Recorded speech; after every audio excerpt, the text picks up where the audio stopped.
Assalamualaikum warahmatullahi wabarakatuh. Perkenalkan, nama saya Dinda Rahma Alia dengan NIM 23050677 dari Universitas Yatsi Madani.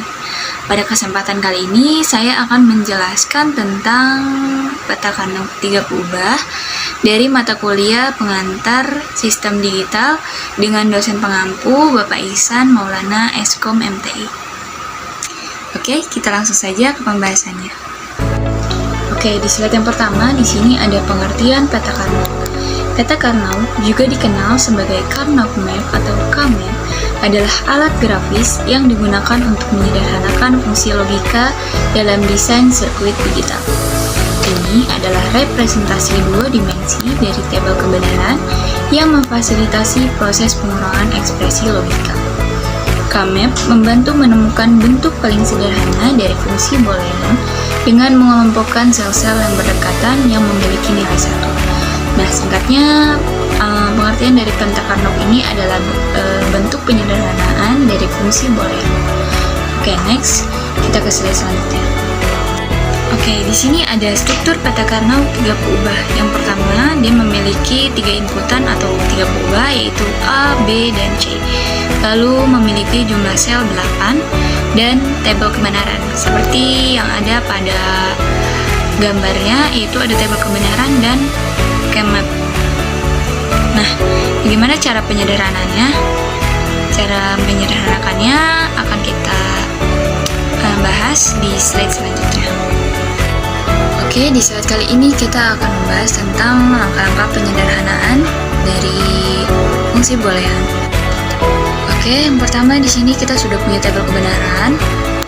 Nah, dia memiliki 3 inputan yaitu A, B, dan C.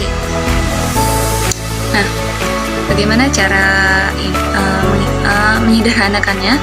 Yang pertama kita kelompokkan terlebih dahulu dari inputan yang memiliki output sama dengan 1. Di sini ada di kolom di baris kedua, yaitu dengan inputannya A 0, B 0, dan C 1. Maka di sini kita tuliskan dengan A aksen, B aksen, dan C. Kenapa demikian? Karena jika inputannya 0, maka di situ kita lambangkan dengan aksen atau disebut juga bar. Oke, lanjut. Di sini ada di bawahnya juga, yaitu A-nya 0, B-nya 1, dan C-nya 0. Nah, maka kita tuliskan di sini A aksen, B, dan C aksen. Karena inputannya A0, B1, dan C0. Oke, kita lanjut lagi. Di sini ada di baris kelima, yaitu dengan inputan A1, B0, dan C0. Maka kita tuliskan di sini A, B aksen, dan C aksen. Next, di bawahnya lagi dengan inputan A-nya 1, B-nya 0, dan C-nya 1. Maka kita tuliskan A, B aksen, dan C. Next, di bawahnya lagi ada A dengan inputan A1, B-nya 1, dan C-nya 0. Maka kita tuliskan dengan A, B, dan C aksen. Nah, jadi jumlah total keseluruhan huruf yang ada di sini adalah 15 huruf. Nah, maka akan kita sederhanakan menggunakan Carnot Map. Nah, di sini sudah ada selnya, yaitu 2 kali 8, 2 kali 3, yaitu 8 sel. Itu di sini lalu saya lambangkan di sini 1 dengan A, 0 dengan A aksen, 0 dengan B aksen C aksen, 01 dilambangkan dengan B aksen C, 11 dilambangkan dengan B C, dan 10 dilambangkan dengan B aksen C aksen. Nah, langsung saja kita masukkan outputannya, tapi kita tidak bisa asal memasukkan output begitu saja sesuai dengan yang kita inginkan. Tapi kita harus mengurutkannya terlebih dahulu sesuai dengan tabel kebenarannya. Seperti contohnya, yang pertama di situ output 0. Di sini inputannya adalah A-nya 0, B-nya 0, dan C-nya 0. Maka di sini kita cari sel yang A-nya 0, B, C-nya 0, 0. Nah, di sini kita temukan dia ada di sel pertama, yaitu A-nya 0, B-nya 0, dan C-nya 0. Maka di sini kita tuliskan dengan 0. Seperti itu. Oke, kita lanjut. Caranya masih sama, yaitu output 1 dengan inputan A-nya 0, B-nya 0, dan C-nya 1. Maka di sini kita cari A-nya 0, B-nya 0, dan C-nya 1. Maka di sini ada di ada di sel kedua, yaitu A-nya 0, B-nya 0, dan C-nya 1. Maka kita tuliskan di sini 1. Oke, next kita cari lagi. Di sini ada outputan 1 dengan inputan A-nya 0, B-nya 1, dan C-nya 0. Maka kita cari di sini A-nya 0, B-nya 1, dan C-nya 0. Maka di sini ada di sel ke-4. Maka kita tuliskan di sini 1. Next,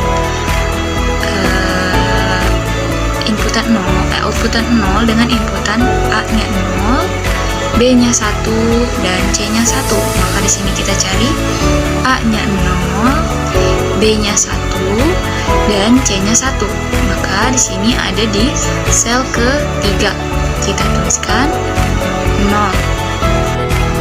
Next, di sini outputan 1 dengan inputan A-nya 1, B-nya 0, dan C-nya 0. Maka di sini kita cari A-nya 1, B-nya 0, dan C-nya 0.